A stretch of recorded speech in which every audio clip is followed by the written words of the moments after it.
Olá, no Pauta Especial de hoje nós vamos conversar sobre o uso das tecnologias aplicadas às áreas de educação e saúde. Quais os desafios para o emprego das novas ferramentas de comunicação e informação nessas áreas?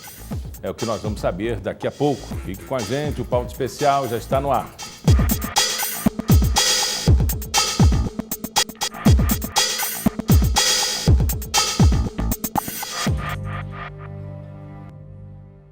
Um seminário realizado em Alagoas abordou os desafios para o uso das tecnologias de informação e comunicação aplicadas à educação e à saúde.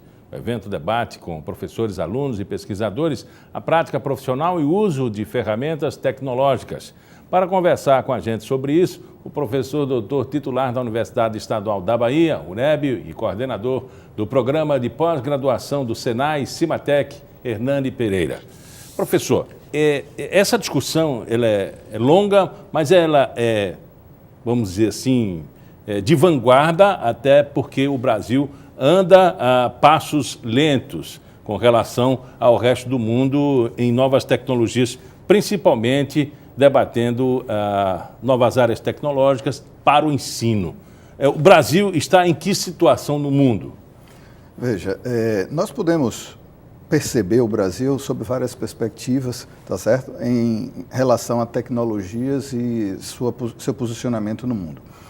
Do ponto de vista da educação, o Brasil desenvolve muitas coisas, tem muitas aplicações, muitas iniciativas nas universidades, em centros de pesquisa, de modo que em setores mais acadêmicos existem muitos pesquisadores no Brasil inteiro que desenvolvem esse tipo de instrumento, né, de tecnologia para a educação. Nos setores também mais industriais, como é o caso do Senai, e especificamente o Senai Cimatec, também se desenvolve tecnologias para esse tipo de propósito que é a educação, neste caso, a educação industrial. Então, o Brasil, eu percebo que apesar do ponto de vista mais puramente tecnológico, depende de outros países, tá certo? Em termos de produção desse ferramental, vamos dizer assim, mas o Brasil, do ponto de vista intelectual, do ponto de vista do conhecimento que se produz científico, ele está bem situado.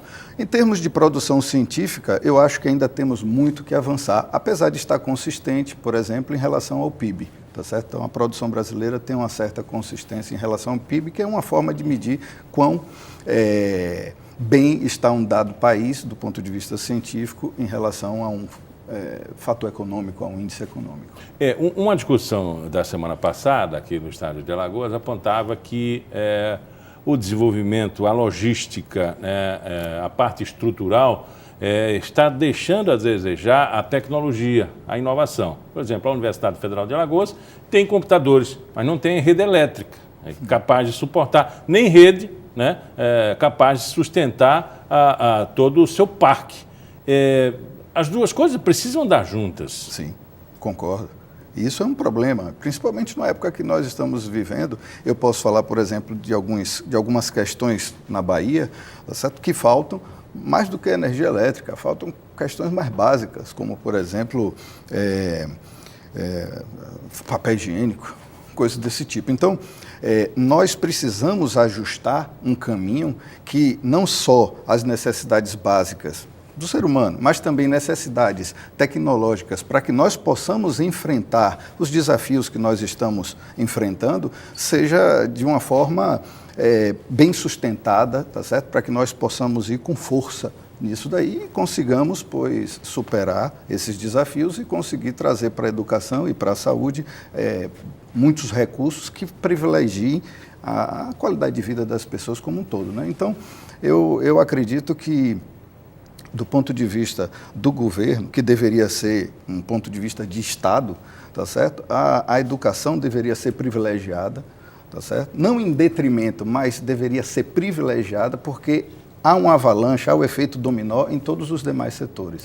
O senhor considera que o sistema Senai, SESC, seria um nicho à parte, já que ele tem uma predominância de uma área técnica que precisa de ter esses recursos, de um capital intelectual muito bem informado, até para gerar comércio e tecnologia de indústria de ponta?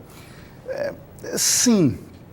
Isso não significa que as universidades, principalmente as públicas, tá certo?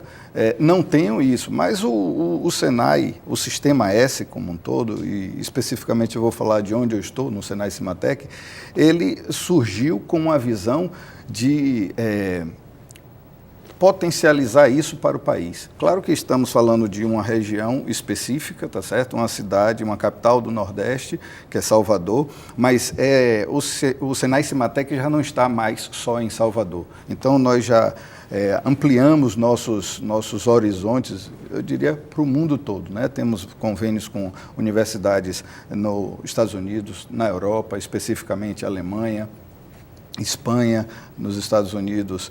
Tivemos pesquisadores que foram para o Wisconsin, enfim. Então, nós estamos ampliando nossos horizontes. É um nicho diferenciado porque a visão é para a indústria. Aliás, é o propósito, a sua missão foi criada para isso, tá certo? Ainda que a parte do compulsório seja para os cursos técnicos. Então, a parte de educação superior não entra nesse quinhão. E a faculdade precisa se autogerir nesse sentido, tá certo?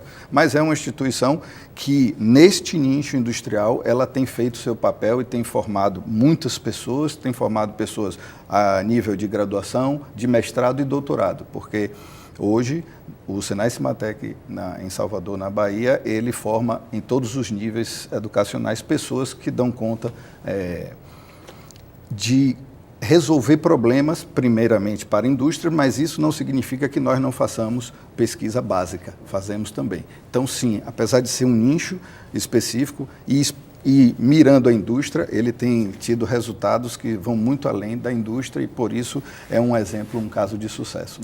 Agora, esse nicho, ele, conforme o senhor falou, ele tem preparado a mão de obra, ele tem gerado conhecimento, tem apostado numa política de desenvolvimento científico, não é? Sim. Mas ele pontua uma situação de um Brasil totalmente diferente, né? Concordo. Os Brasis que a gente tem por aí. Concordo. Né? Sim, concordo.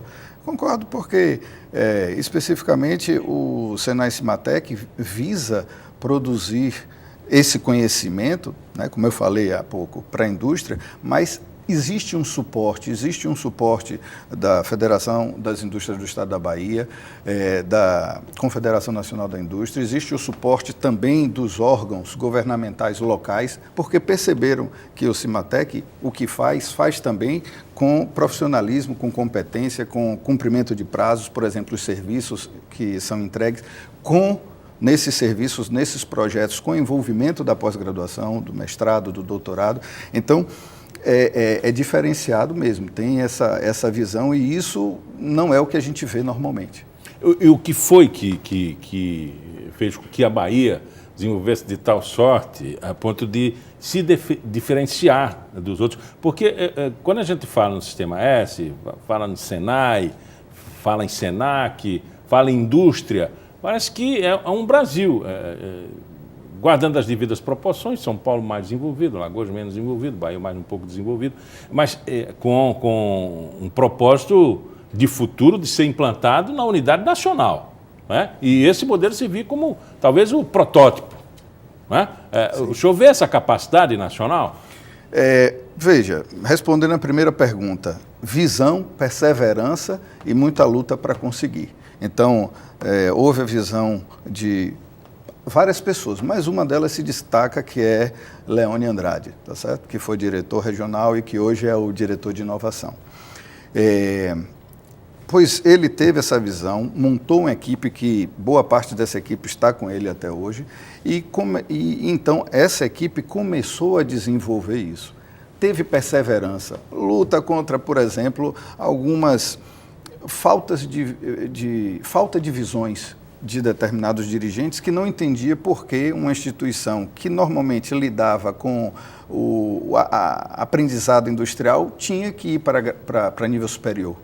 Porque a indústria requeria pessoas mais qualificadas. Depois, por que teria que ter uma pós-graduação, um mestrado e um doutorado? Porque a indústria requer pessoas mais ainda capacitadas para poder desenvolver ponta, né? Tecnologia de ponta, know-how avançado. Então, eu acho que a as principais qualidades principais para o Cimatec se desenvolver foram essas. Visão do que era necessário não só para a Bahia, claro, começou lá, mas isso eu acho que essa é uma política de Estado, pode passar a ser uma política de Estado. Então, visão, perseverança para a luta contra visões que ainda não conseguiam perceber esse tipo de coisa, e a luta diária, né? Esse tempo de luta e perseverança durou quanto tempo até se estabilizar? Olha, eu acho que a estabilidade, eu não sei se nós estamos com um sistema equilibrado. Eu acho que a gente ainda está, digamos, bagunçando muito para melhorar mais, tá certo? Mas ele iniciou no início dos anos 2000, eu diria como um marco aqui 2002, tá certo? Então, ganhou alguns prêmios em termos de serviços prestados. Depois iniciou a graduação, pouco tempo depois. E aí, em 2008, iniciou a pós-graduação em estrito senso, com mestrados, e em 2011, apesar de ter sido aprovado em 2010, em 2011, doutorado. Então, veja que nós estamos falando de um pouco mais de uma década, né? É rápido. Se percebermos, é rápido. Mas foi relativamente rápido porque houve visão, perseverança e muita luta, muita negociação internamente. Hoje a gente percebe que tem muitos outros Senais que fazem visita, que querem buscar conhecer o Senai Cimatec, como é que funciona, e o Senai Cimatec continua movimentando e fazendo coisas e levando pessoas para conhecer essa estrutura como caso de sucesso. Por exemplo, um pequeno exemplo, que talvez seja um grande exemplo, mas que eu posso, para concluir essa minha resposta. Hoje, até onde eu sei, em funcionamento, o maior computador da América Latina está funcionando no Senai Cimatec. Existe um maior que este, que está no LNCC, mas eu ainda não sei se já entrou em funcionamento. Mas em funcionamento, o HPC está lá no Senai Cimatec. Então, isso daí foi visão exterior, tem empresas que estão preocupadas com pesquisa em petróleo e gás que investiram. E investiram por quê? Porque o Senai Cimatec tem um centro de pesquisa que tem um doutorado, é onde se faz pesquisa com mais profundidade, e o Senai Cimatec, ao longo desses anos, mostrou ser uma academia, uma instituição, ainda que para a indústria, mas uma instituição acadêmica que cumpre projeto de forma profissional. Então, aliado essas duas coisas, quando foram postas juntos, quando convergiram, aí disse, é aqui que a gente vai investir. No próximo bloco, a gente continua conversando com o professor Hernani Ferreira sobre tecnologia. A gente vai para um breve intervalo e volta já.